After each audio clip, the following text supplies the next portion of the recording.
everybody. This is Marketa, Houskova. I am the Executive Director of American Nurses Association, California, and it is my pleasure to welcome you to our very first Racism in Healthcare Dialogue Forum.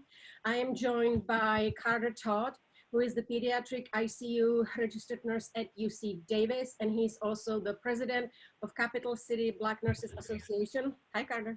Hello. Then we're joined with Todd. She is a renal transplant RN at UC Davis. Hi, Annie. Hello. Annie is joining us actually on her way to a protest, so that's why she's calling us in, and we are very, very happy that she's spent a little bit of time with us. And then last but not least, we have Phillip Bautista. He is the Director of Nursing at Oyuna Hospice Care in Fresno, and he's also current ANAC Vice President. Hey, Phillip.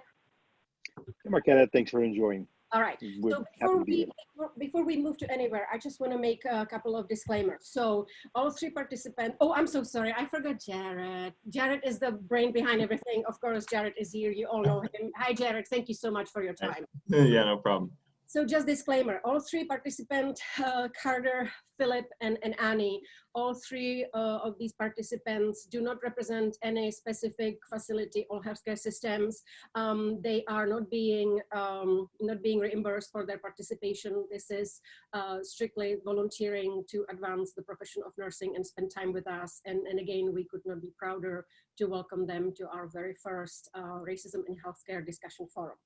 So, welcome, welcome, welcome. And I actually see this is how I roll. So I have notes. And so before we go anywhere, I would like to just go over very basic analogies. And this is from the Nurses' Role in Addressing Discrimination, ANA policy. And it states that discrimination in any form is harmful to society. And opposition to the value of ethical code of nursing, right? It's ANA 2015, the renewed code of ethics. Now, ANA is, while ANA recognizes progress that we made on some of the aspects, they're very aware that concerted effort must continue for discrimination to be eliminated in all forms.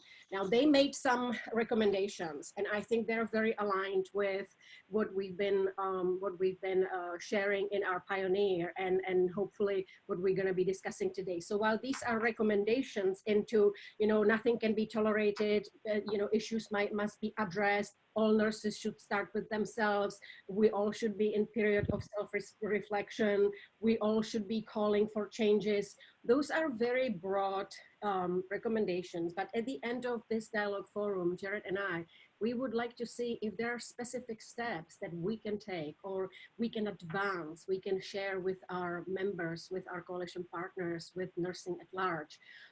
So every time we talk about something, Jared is texting me, and you need to ask about call to action, right? Talk is not good enough anymore. So I always go back to what the call to action is.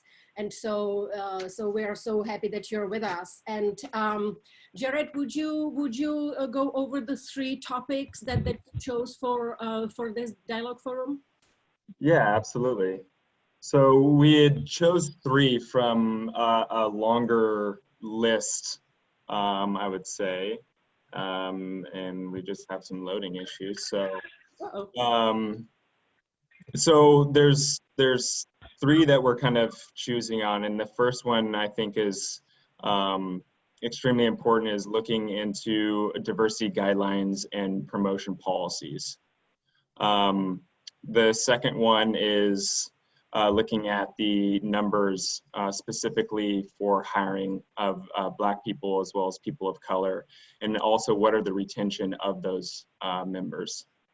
And then finally, we'll be looking at some accessibility efforts and guidelines, and that kind of breaches between the racism in healthcare as well as racial disparities, which I know is also a huge topic. So those are the three that we're looking into. There's obviously others that we can talk about today. But if we can take some movement on those, I think we would all be appreciative of that. Absolutely. And so with that, you know, Carter, we would give you the word first, because you are representing actually a different nonprofit organization, the Capital City Black Nurses Association. So would you just share with us with what your organization is going through, and what steps are you taking, and what is activism in terms of your organization, and what are the advocacy that you've been a part of?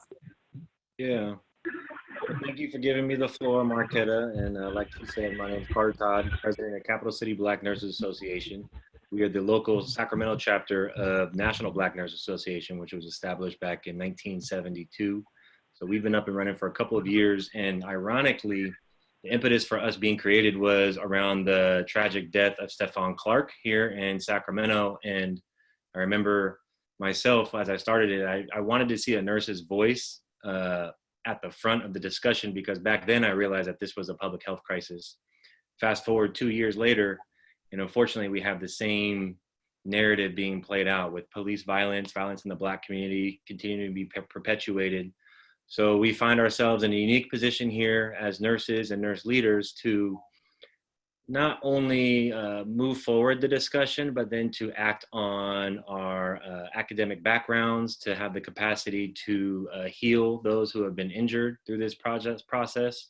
Some of the ways that we've done so is, first, like Marketa said, looking inward, so taking care of our chapter. We have around 40 members. We have a couple of Caucasian members, a couple of Hispanics, but predominantly Black members here in Sacramento. So we've done a couple of different things, check-ins, where we've been offering self-care Sundays, webinars for folks to come and feel safe as they go through this literal grieving process. And I've been trying to explain that to people who might not truly understand how impactful these last couple of weeks have been in the Black community, but it is a grieving process that all of us are going through. And it looks different for everybody, you know, and as nurses, it's a unique place to be in, because we're asked to, during that process, go back to work and button it back up and care for other individuals. And that's hard to do at times. Just from our chapter and talking, there's been a lot of nurses who have been having to call out sick from work because of the mental turmoil that we're under. So we've been there trying to support those nurses in that space. We've put together a webinar that we'll be putting on June 20th. We're collaborating with our sister chapter in the greater New York City. They're based out of Brooklyn, so in the heart of COVID-19 ground zero. We're partnering with another nonprofit called Trap Med, based out of the Bay Area here. It's a panel of Black physicians. The main gentleman who's speaking for them he's a Dr. Italo Brown. He's the ER physician at Stanford. We have representation from Alabama, Houston, and New York, and ourselves here in Sacramento. We're trying to continue the discussion to show people who might be new to this topic. For myself, I'm well-versed, you know, people in my circle, we've understood the impact that this can have, but for people that are just now realizing it, we're trying to continue that narrative and push the agenda forward that we're going to keep seeing these things play it out, whether it be every 2 years, every 1 year, until action happens. And organizations like ANA, organizations like Capital City Black Nurses having a pulse on policy and having an understanding of how we really are going to make change happen.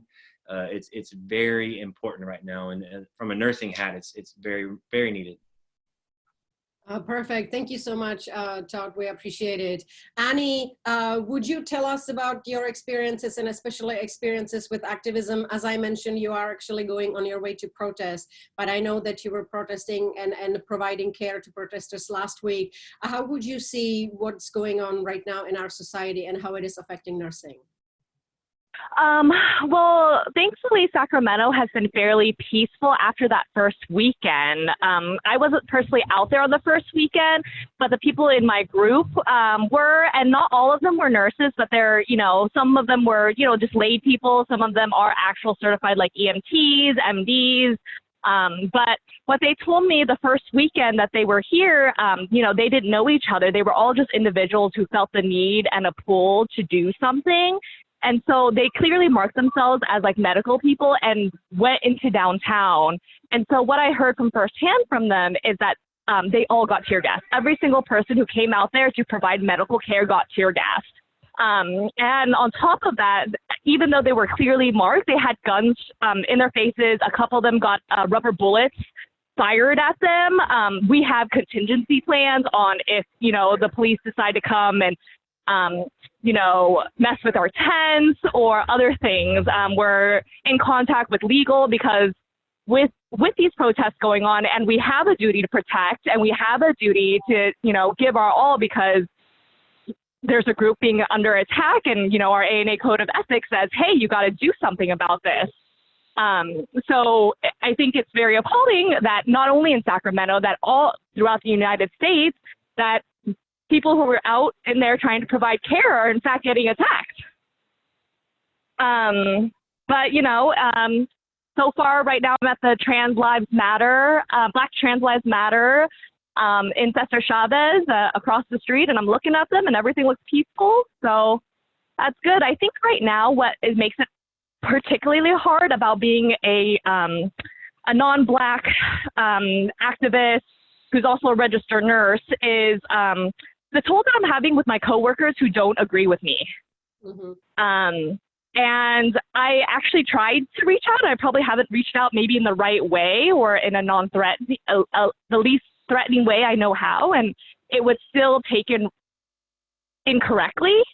When I said, hey, I see that we have, you know, different political views, like let's have a discussion. But it sounds like there's a lot of backstory there and a lot of trauma that maybe our conservative, opinionated coworkers just aren't ready to go there. Mm-hmm. Well, Annie, while you're not Black or African American descent, you do represent a minority, right? You do represent. I do. So please tell us. I do. I mean, of course, I'm Asian American, and that makes me a person of color, but that does not mean that I've gone through the struggles that my Black brothers and sisters have, nor do I fully understand their struggle. I can only understand so much, but I don't experience it myself. And so, you know, I hesitate to say that I represent anything other than myself and my full self, right? Right. Oh, absolutely. Absolutely. So thank you, Annie. We so appreciate it. Phillip, would you share about your political activism and what these times, what it means to civil society, and especially in the Central California, and then especially what it means to the profession of nursing as a vice president of a professional nursing association? Sure. And again, thank you for opening up these conversations. For me, activism has gone back many, many, many years. My dad always encouraged me to be on the front lines of protests, to speak up whenever I see these concerns. My first notable actual interaction is when I was in Seattle during the World Trade Organization protests that turned into riots very quickly, and we had gotten separated. And I was tear gassed. I was shoved with some of the batons. We were kind of corralled into an area, pushed out of there. I saw firsthand that even though people may have well intentions, when these riots tend to happen, and many times they're hijacked. We've heard the narrative that look at these protesters being the looters, look at these protesters causing the damage. That's not always the case. The case is sometimes it's coming from other people who are not affiliated with the protests. And I saw that firsthand. And when I hear the narratives now of look at these protesters, if they think Black Lives Matter, why are they sabotaging their protests? And we need to take a step back and realize that many people want to take advantage of a situation that is already a tense situation to begin with.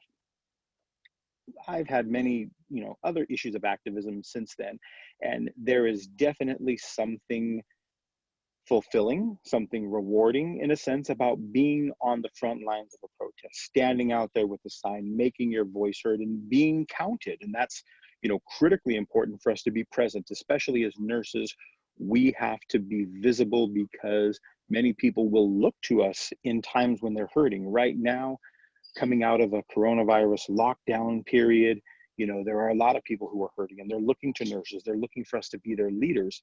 And we need to let them know that not only do we care about them from a medical side, it's also our societal duty. We have a moral imperative to be a part of these conversations.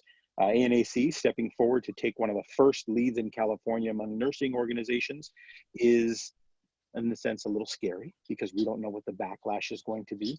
But the nice thing is we have the moral high ground. We have the righteous imperative to stand forward to say that these type of things cannot happen.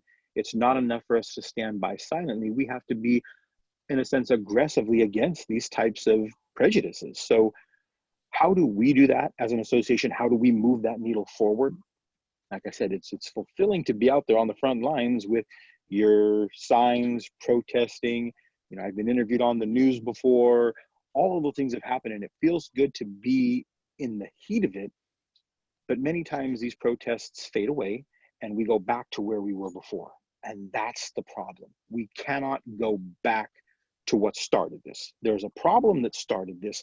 We know there's a problem. Everybody has mobilized at the problem. And the questions we're asking today is, now what? We have people that are fired up. They're ready. What do we do now? And this is where the professional association, those of us that have the clout to move these conversations forward, have to take a front step. Many of the calls to action include calls within ourselves, calls within our workplaces, and very importantly in many areas, calls with how our laws, our statutes, and what type of legal changes are going to have to be made to prevent these things. We've seen in the last couple of days, Gavin Newsom, governor of California, has talked about stopping using the carotid hold on people. That's a significant change. Mm-hmm. Part of that came from the protests. Part of that came from the pressure that's being put on from a legislative side of it, from a policy, a regulatory side. And this is where we as nurses have a voice through ANAC. This is where we have the opportunity to make our voices heard in more ways than just one. Definitely, if you feel that it's your right to go to a protest, go for it. But I think it's time for us to now open these conversations about how we advance them from an advocacy side at the highest levels that we can. Absolutely. Thank you so much, Phillip. And so now, since all of you had the opportunity to speak a little bit about your activism and about your experiences, now we would really like to go, and it's not an easy discussion, but what would be the next steps? And especially since, we ask you to be part of this dialogue forum and we represent American Nurses Association California, what should we do? I really like what you said, the visibility, how we need to be visible. And so would it continue to include education and awareness? Carter, would you agree with that? Or what would be the next step? Or maybe keeping visibility and keeping education and awareness, that should never go away. But so it should be paired with, what are the next steps? What should we be doing? Or what could we be doing? Yeah. I think asking the question is the best first step that you can take, correct? You're asking, you're seeking to understand. I think that it's a multi-pronged approach right now because there's a lot of work to be done, and it's heavy lifting if you put that specifically just on the Black community to do. So for people who are outside of that community, there's still a lot of valuable work that can take place. Us personally at Capital City Black Nurses Association, our statement went out the Thursday, the same week of, and we kind of decided what the action item was going to be for our organization. And ours was to become associated and use as consultation for 2 elected officials here in Sacramento because we are close and we have relationships with a handful of them. So that's how we're going to operate. And I make the call for everyone else to do the same thing, to call your elected officials, to use your voice from a nursing standpoint to get them to hear you. For other groups, I've been making the call also that there's a lot of education that needs to take place from allyship. It's a sticky place for everyone to talk about race. It was sticky before the last couple of weeks, and it's even more difficult. And I can appreciate that for our Caucasian, our Hispanic, our Asian American colleagues. It's tough to ask, right? It's when a patient's passing away, it's awkward to know when to give that first hug to the grandmother. So it's the same thing that's happening. When do you talk to your Black coworkers? How do you talk to them? How do you post on social media? How do you listen without harming and continuing that injury? So I think that ANAC organizations outside of the Black community have a very valuable place where they can create tools and equip people to better navigate this journey because it's going to keep happening. And from my experience and experience of my colleagues, the clunkiness of it, as long as it's in good faith, is okay. That's expected. But the complete lack of awareness around the circumstance and the gravity of what we are all living through, that complete lack of awareness and ability to hold accountability, it continues the injury for a lot of people.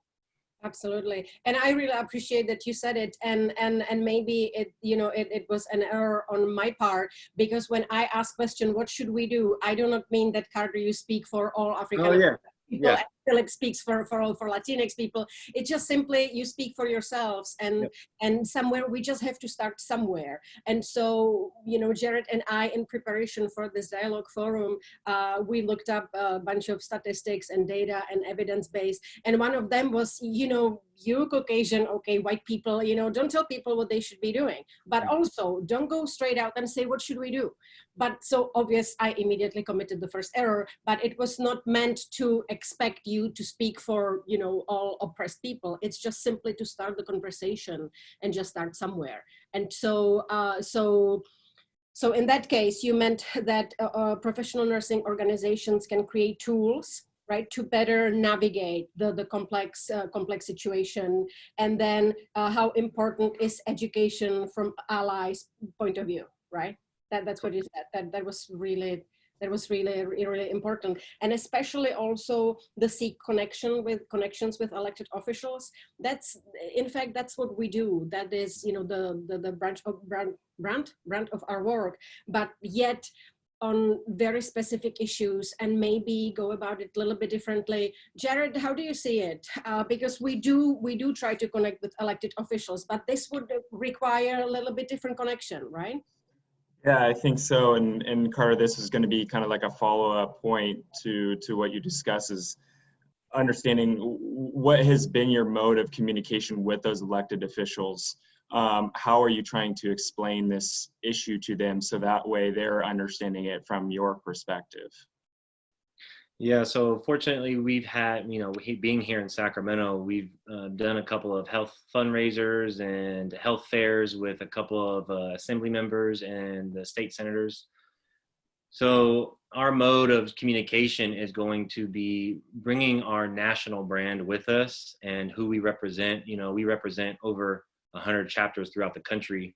And you know, obviously MBNA, National Black Nurses Association, was very on the front end and very forward with their statement and have been very outspoken with the tragic events. So bringing as many people to the fight, I think, as possible, and utilizing our expertise in public health, our expertise in trauma and trauma-informed care, and making the call. I feel like it's a cumulative. There's been so many things that have been building up to this moment to prepare us. And I feel like if there are people who we've been unsuccessful with creating communications with before, there is a window right now that they are listening.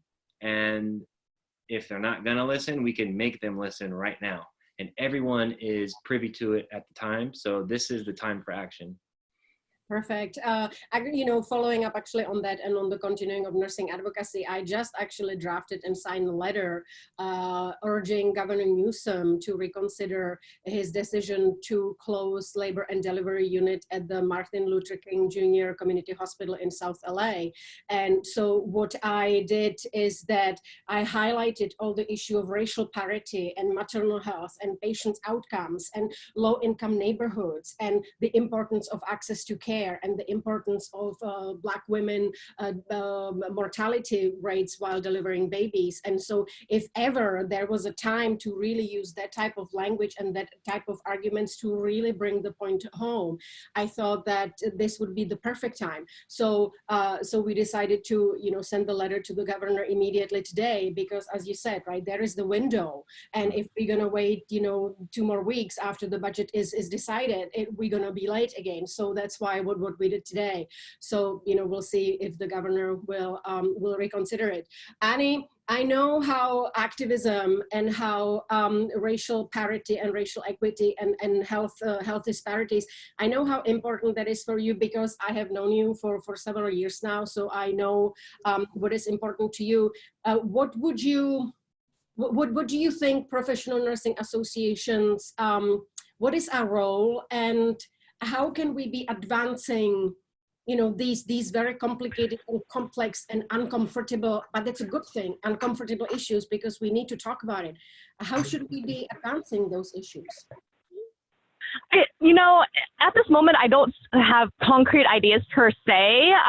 All I know is that, ANAC is definitely a leader in nursing and in professional nursing. So we really need to model the way by not being afraid to talk about racism and not being afraid to put it out there, whether it's on our media, our websites, and also just being very unapologetic about it, I feel like.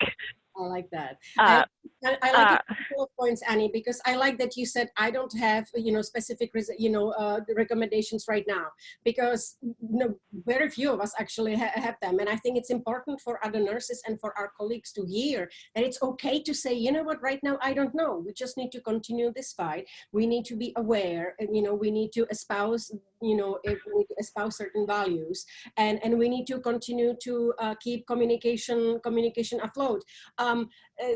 Regarding, so you mean to be using more what you mentioned, that we are leaders? Well, thank you, we appreciate that. So to be using more our social media platforms and all that, right? So is that what you're talking about?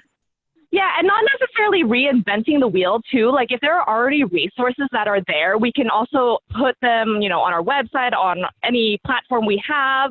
Because I'm sure there's already, racial healing information out there. We just need to figure out who would be the best people for our nurses to go to. I think it's critical at this time for nurses to take a stand, but also to know that we need to definitely self-reflect, because not only do, our colleagues who don't say, Black Lives Matter need to do some work, so do we, even those who say Black Lives Matter, because where are you in your stance? Are you, someone who's passive? Are you considered an ally? Are you considered an abolitionist or anti-racist? There's all these terms that we will need to clarify for the nursing community too, because they don't know what a lot of this means. And many of my colleagues who have reached out to me are people who are in the beginning of their reflection process, and we need to be able to make sure that we can provide resources to people no matter where they are on their learning process. So that's great, Annie. So use existing resources, and that's something what Jared has been working on, and so he has a pretty good library on that. And then the terminology in nursing, and in regards to racism and racial disparities in healthcare, that's really important. Jared, I know that over the last, especially at least 3 weeks, you've been reporting in the Pioneer. You've been reporting very heavily on racial disparities, social determinants of health, and using data and evidence and studies. Do you think that perhaps what Annie said, that we could create a tab on our website, the same we have COVID-19 resources, maybe we can have also different resources, maybe racial disparities resources for NAC members? Yeah, absolutely. And I don't think it's a stretch to be able to make those available. But I also think about the reach of these resources too. And it kind of brings the conversation back to the care facilities in which we're all operating. And so, apologize, my dog's sipping water right next to us. So creating these resources is great, but what is the conversation that we're also having with the management at our care facilities? Are they aware of the struggles? Carter, I know you and I talked last week, and there was listening that was happening, and I know there was also some reservations about the conversation as well. But how do we utilize our management to help facilitate these resources beyond just being the siloed individual professional associations? And looking back over the last couple of weeks and seeing how many statements were produced, it was amazing to see, and we linked to a lot of those. So there's unity on this issue, but how do we take this unity back into the places in which we work, where we're seeing racism and where we can have some of the most effect? So Carter, I'm not sure if that's something you want to touch upon, and Phillip, it'd be great to also hear your perspective in your facility as well. But what has been the sentiment from management on this particular issue, and what are they doing to try and move the needle forward as well? Yeah, so like Phillip had said earlier, taking the high ground is always going to play out. It's always going to be beneficial. And you've seen that with different health systems throughout, California, throughout the nation, who have made statements supporting Black Lives Matter, who have had ceremonies outside of the facility, taking a knee, moments of silence for over 8 minutes. A lot of powerful messages that really changes the ethos of what it feels like to walk in the hospital. If we can get to a point where every facility, it's more awkward to say that you don't understand than it is to say Black Lives Matter, I feel like that's a win. And right now, in a lot of places, it's still, people still do feel alienated.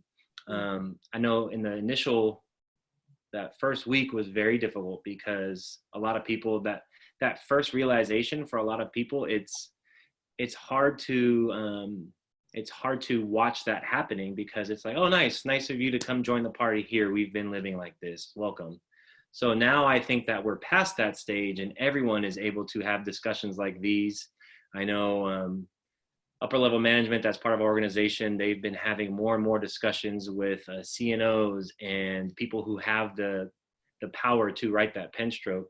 And I think that getting to that top notch, and not begging, but making the case that it's necessary. And you see people from every industry, healthcare outside of, you see people from all walks of life who are making statements and who are supporting. And okay, if you can't put on a class and you can't put on a training video, you can at least support in another way. You can put that banner up. You can create a safe space for your Black employees to, have their moments to grieve and work through this, because not acknowledging that there needs to be something done, not acknowledging the trauma that's been inflicted in the Black community, you're perpetuating the violent act that happened over 2 weeks ago.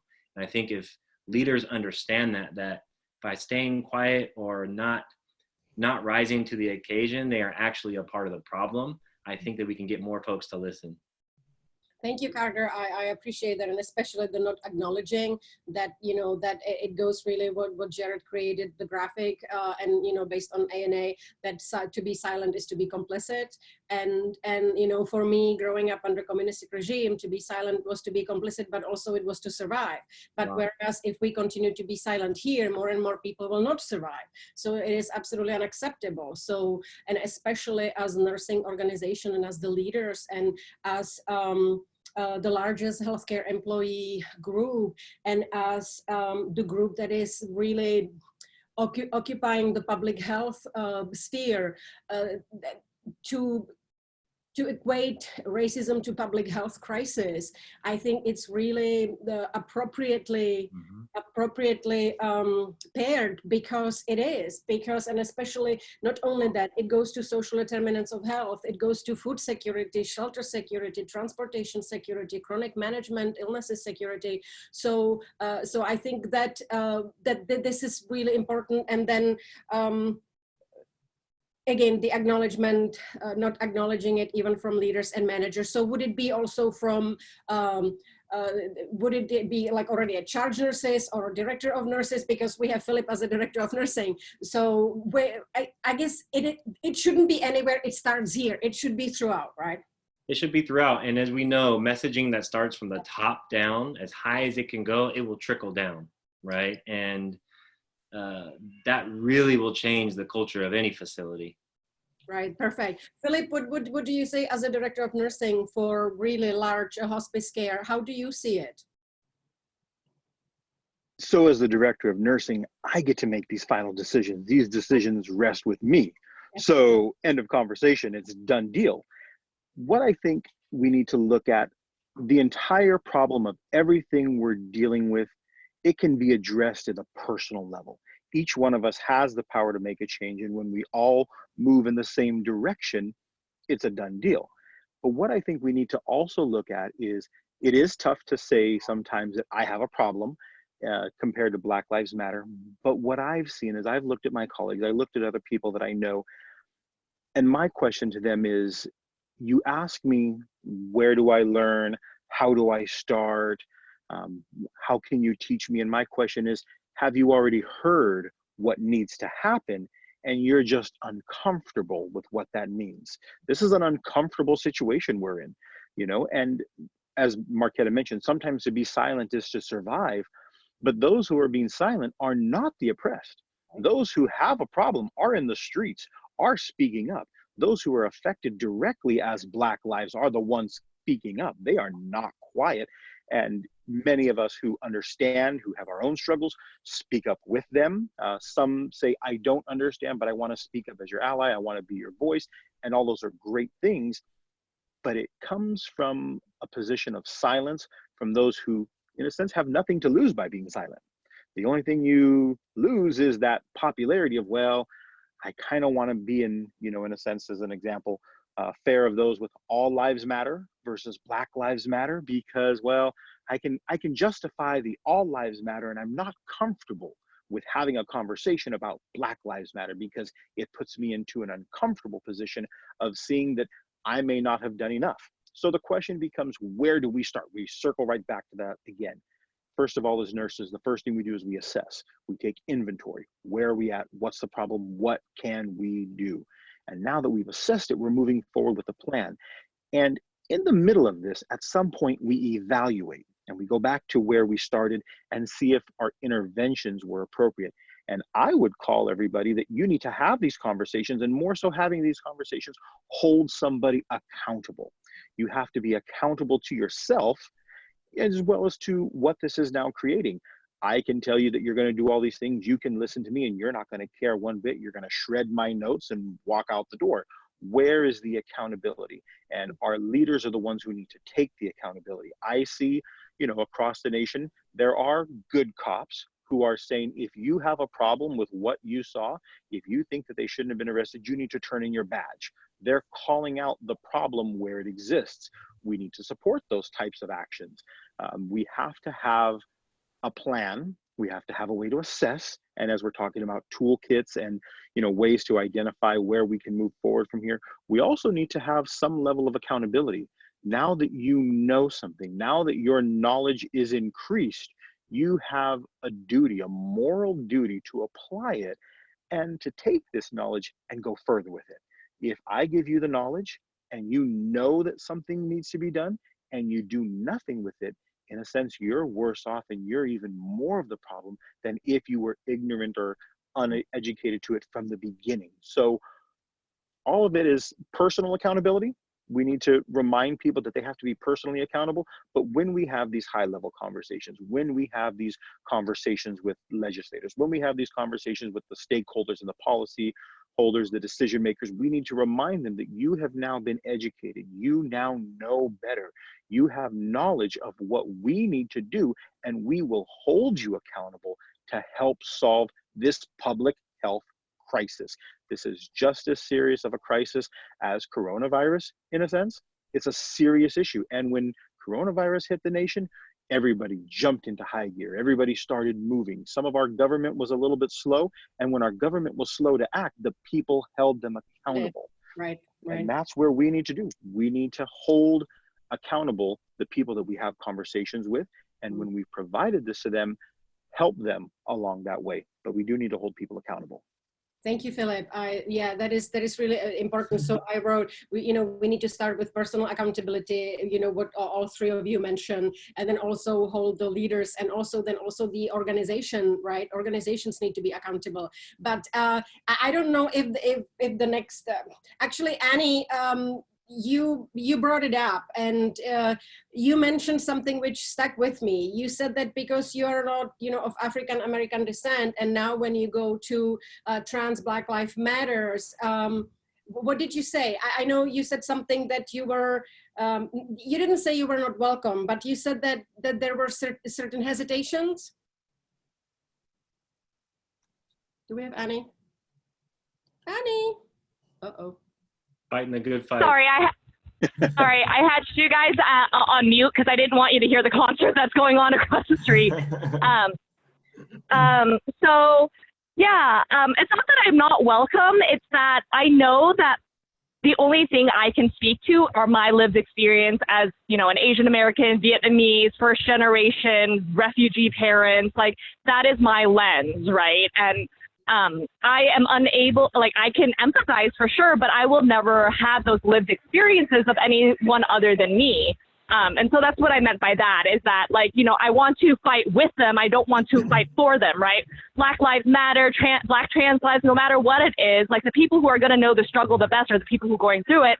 And us as people who are there to assist, we need to make sure we're not speaking up for them. We are not thinking of them as, like, people who are helpless, right? Like, these are issues that can come up when you first initially try to engage because you're so eager to help. And yet sometimes if you don't stop to think about what you're doing and do it in a tactful manner, it can actually be more harmful because you end up silencing the people you're trying to help. Yeah, and that makes absolute sense, because maybe if these are like the first, not first, but maybe these are growing pains into really uniting all the people, you know, to be really fighting for equity and equality, because the same that sexism cannot be solved by women only, racism cannot be solved or improved or fixed or prevented by African Americans only, or by Hispanics only, or by Asian Americans only. So it requires all the people to come together. But I appreciate what you're saying. Would you agree, Todd, that, you know, we can, you know, we, speaking me, white woman, we can fight with you, not for you? Do I have it correct? You have it spot on, and it is necessary for everybody. And the analogy you used about, you know, feminism and women and needing men and any oppressed people, no matter who you are, if you go to Ferrer and read a book from him about the pedagogy of the oppressed, it is required for those who are in a position of power to, well, I can't even use that term anymore, but, you know, lift off their power struggle and allow the people to come up. So we need help from everybody. It's all hands on deck right now. And I feel like America and ANAC and California, we've all been answering that call. It's been great to see now that we're a couple of weeks out. And I think that momentum is continuing to build and people are appreciating how big the moment is. I actually studied pedagogy of the oppressed in my undergrad. So there you go. Yeah, one of my majors was, you know, oppression studies and women's studies. So I am very well acquainted. And my interest in that was really to understand really the oppression and how politics and society and norms, how it is actually advancing the system. Because I came from, you know, white people but oppressed people, because we were invaded and we were subjugated and we were invaded again, and then we were stabbed in the back, and then we were invaded again. So Czech people feel very, I think we still have the mentality of oppressed people, that we are not good enough, we never will be, we don't have the same respect in the world, and I think that it does something to my home people. It just does something to us, and you don't really see. Czech people always comment on, and there is a correlation. Czech people always comment on, oh my God, in America you have these flags everywhere. And I'm thinking, yeah, because we are not perfect, but we are proud. You don't see Czech flag. I had Czech flag in San Diego, but you don't see Czech flags, very, very few Czech flags in Czech Republic, because I think that internally something happens to people and to peoples if they are dealing with oppression. And I think it is a perfect correlation, right, to especially the plight of oppressed people and of people of color in America. Am I on the right track, Carter? You're on the right track. I don't know the time frame of the Czech history. I just know African Americans in this country have been oppressed for a really long time. And everything that we're seeing today has been happening for hundreds of years. And if anything, it's been more egregious in the past. And everything that we're doing, this conversation, is the baton that's been handed to us from our ancestors, from the people that were having these conversations before us. And I think just understanding that this fight that we are all in about oppression and having people being able to stand up on their own feet, it's a fight that will never go away. And right now it's for Black lives who have been taken, Black lives who have not been able to live to their full ability because of that oppression. And we continue to move that baton forward. Yeah, that's perfect. I think Yeah, Annie, please, I think it's call you. Please go. I think it's also important to identify that although people of color, and you know, I'm grouping us all at this moment, we all have had oppression and struggle, but the oppression and struggle between groups very different, right? When we talk, and that's why there's so much emphasis on Black Lives Matter, right? The emphasis is that they've been oppressed ever since they got stolen from their land and brought here, right? So really, there's never been a period in which they haven't been oppressed. You know, even as someone who does activism, as someone who really does try their best to go through cultural humility and really understand history, you know, I watched 13th on Netflix for the first time last night. And even though I'm someone who tries to seek information, I probably only knew about 30% of that. And that's really humbling for me, right? Because for people who aren't actively looking or aren't making it a lifelong learning or are in the beginnings, it's very difficult. And there's so much information out there. Yeah.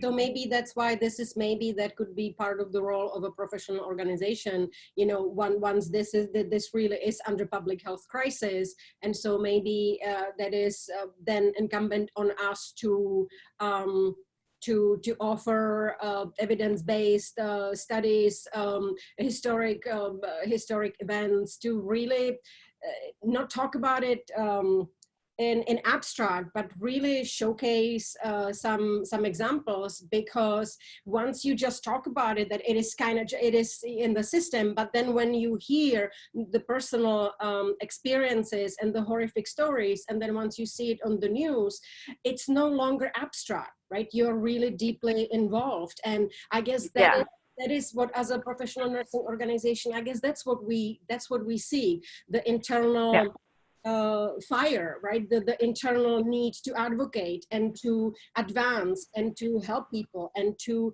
make sure that we can live our best lives.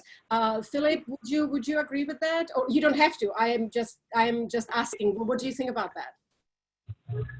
I mean, simply, I agree. In the longer answer, as nurses, we have to educate. That's one of our roles. We can't even delegate that. We have to be the ones to educate. And from what I'm hearing, there's a lot of these concerns with people are uneducated. How do we help them learn? This can be part of our mission. This can be part of our role. When we talk about oppression, in a sense, definitely the African-American Black population has been oppressed since the day that they arrived on this continent. When the settlers arrived on this continent, the Native Americans, in a sense, were those that have had oppression. The Hispanic groups, the Latin groups have been oppressed, you know, as land was taken from them through wars, through purchases. Even most recently, you know, we see these images of children locked in cages. I mean, many groups have been oppressed throughout their time, some more continually than others. And we've reached that tipping point where the groups who are oppressed, even whether they're feminist groups, whether they're the LGBTQ communities, whichever communities are being oppressed, they're being oppressed by systems that uphold oppression, in some cases even promote oppression, and most importantly, protect oppression. And that's the concern. You've heard, well, what about Black on Black crime? When there's Black on Black crime, people are held accountable for that crime. But when it's violence against people of color, against Black people, the oppressors in this sense are protected. And so that's been our concern. It's not that there is no law that says you would be held accountable. It's not that, you know, we know that it's right or wrong. The problem is that there is protection of the oppressor. And that's probably the number one thing we have to dismantle. But that's the end goal. That's where we're heading. That's the end of the journey, is the dismantling of protection of oppression so that oppression can be removed. In order to do that, we have to start this journey first. We have to start it with our own assessments, with our tools, things like that. This is where we start. And exactly as Carter said, we've been on this journey before. This is not the first time this discussion has come up. This is a baton that has been passed from one to the other. This is a torch that we cannot let the flame go out. We have to continue to let it burn, and we have to advance it. We have to move the needle. We might not be able to solve it. I would hate to think that it might not be solved in our generation, but we have to try. We have to try, and we have to set a foundation of change. We know that this has been an issue. We know that it's been a problem, and these things have gone on for a long time. This can be the generation that can turn it around. We're the generation who can set us in a new direction. And even if we don't get to it, we have the duty to do everything we can to set our nation, and in many places our world, on a different path. And we have the tools, we have the knowledge, and we have the reach. With social media, we can reach out to the world in seconds. In the 1960s, during the civil rights movement, it was word of mouth. It was newspapers, it was mail, it was sometimes a phone call. Right now on this phone, we're having conversations from all over California. We could invite people from all over the world in a second. And this is our chance to take what the world has seen. These are worldwide protests. We're seeing people in London. We're seeing people in Africa, in China, in Japan. They're asking for justice for George Floyd. I mean, come on. This is a worldwide movement. In New Zealand, Toronto, Yes. Sydney, Yes. and I was actually that was something you mentioned that I think that even the world really sees how the policies and the laws are in place to protect the oppressors, and I think maybe that is something that speaks so loudly to all the people around the world. And so before we end our first dialogue forum. I wanted to give each and every one of you, I don't know, a couple of minutes. Just tell us what is the most important thing that you take from this dialogue forum, and what is the next what is the next step, or the next dialogue forum, or the next deep dive? Because again, we're just communicating, we are dialoguing, and so we are learning and trying to really lead ANAC on the path to be part of the solution, not be part of the problem. So Carter, would you share that with us? Yeah, I think what I'm taking away from this is what Phillip was talking about, was accountability. So Marketa, now that you've invited us and you've opened up this can of worms, now we hold you all accountable. And every system, every organization that takes that selfie at a protest, that holds that banner and says that they support, we hold them accountable. I think the next steps fall in line with that. And what I said earlier, arming people with the proper tools to take those initial steps, because it can be very difficult to do so. Perfect. I appreciate that. Annie, what would be your thoughts on this? To me, it all starts with relationships. Like, I'm finding through this that having the conversations with groups is actually much easier than one-on-ones. And then having the conversation with your health system and trying to get to the right people is going to be extremely important, because if your organization is standing with Black Lives Matter, like Carter said, we need to hold them accountable, which means that we have a little bit of leverage now to say, hey, this is what you're stating. What are your actions that are actually following up with it? And how are you going to follow up with this even after media has died down about this?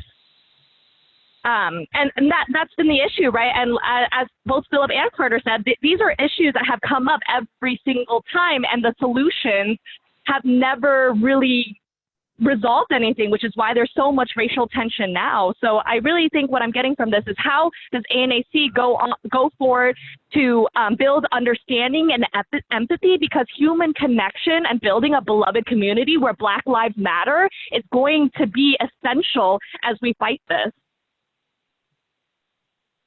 Yeah, that's perfect, Annie. I appreciate it. Phillip, last words? Sure. Accountability, I think, again, key. This is our touch word today, is accountability. And we have to be able to have these conversations. We can't be afraid to make people upset with this. This isn't, something that we can stand idly by. We can't be quiet. We've heard that being complicit is our silence. We can't hold this in any longer. We have to be able to take this high ground. How do we do that? This is where ANAC, again, has the opportunity to educate. We have the opportunity to teach others, and we have the opportunity to hold them accountable for the new knowledge that they have. Most importantly, when you've been to a protest, and I hope that if you're watching this, you have been to a protest. If you've never been to a protest before, it's good for the soul. Come on, just get out there. Get out there. When you're there, and sometimes when people are recording things, especially those now who are live streaming, if you've been there, you've heard a phrase, and the phrase says, the whole world is watching. The whole world is watching. The world is watching. What are the United States going to do? How are we going to deal with this crisis? They're supporting us working in this. They're supporting us moving this needle forward. As the world is watching, what does the United States do? And as the United States is watching, they're asking, what are we doing? What are nurses doing? How are we helping? Many times people, if you've been on social media, you've seen that quote from Mr. Rogers about when something's wrong, look for the helpers. We are the helpers. That's us. This is us. We're not, oh, we should look for the helpers. No, no, no. We are the helpers. This is our turn. This is where we have to stand up, figure out how we help, and find out what tools, resources we have. And if we don't know where to start, we need to look harder, because the answers are there. We might be overlooking them. And this is that time for self-reflection, that this is our time to shine. This is the year of the nurse. 2020 is the year of the nurse. We thought it was just for coronavirus. Well, now it's for coronavirus and it's for social justice in this area. This is our year. This is our time to let the public know how much this is a serious issue to all of us and how we can help lead and move these conversations forward.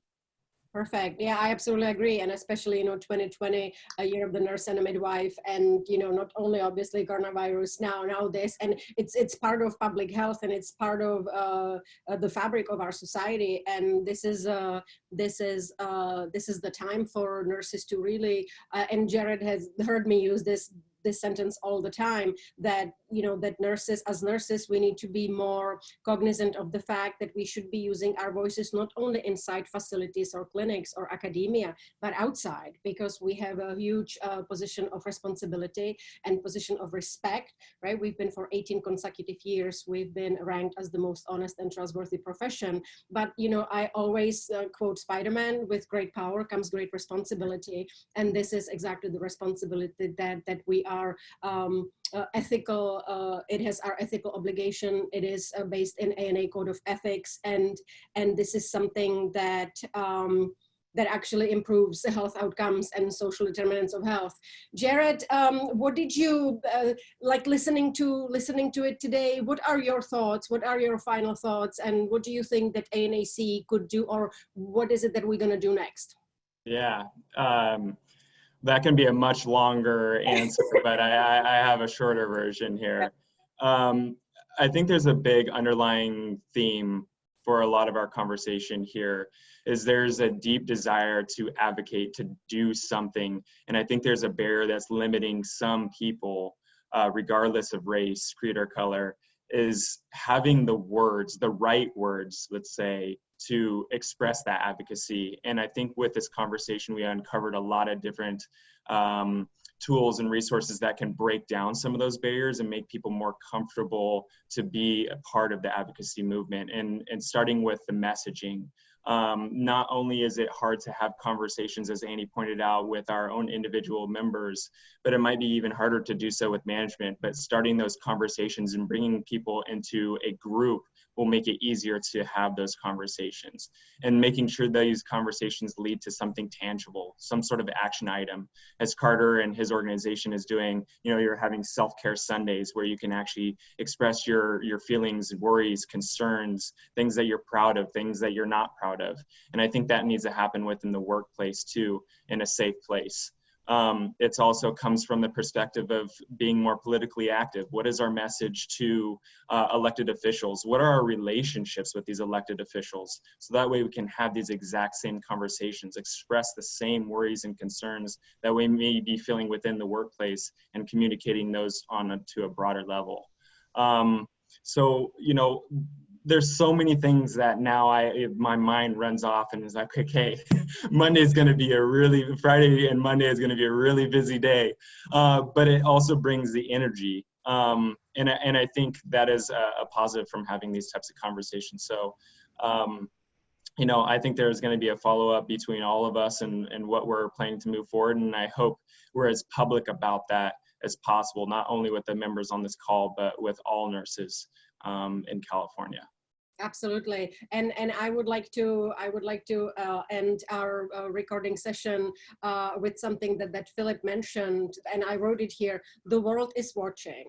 So what is it that we're gonna do? And then I would add, so California nursing profession is watching. What is ANAC gonna do? And what our professional organization, what are we gonna do? How are we gonna lead? Because the world is watching. And with that, I would like to give my deep appreciation and thanks to Carter Todd, Annie Todd, and Phillip Bautista. Also, thank you to Jared for putting all of this together and reaching out to everybody. I am Marketa, I am your executive director, and it has been our pleasure to have this discussion. We thank you so very much, and we look forward to continuing this discussion in our next dialogue forum. Thank you.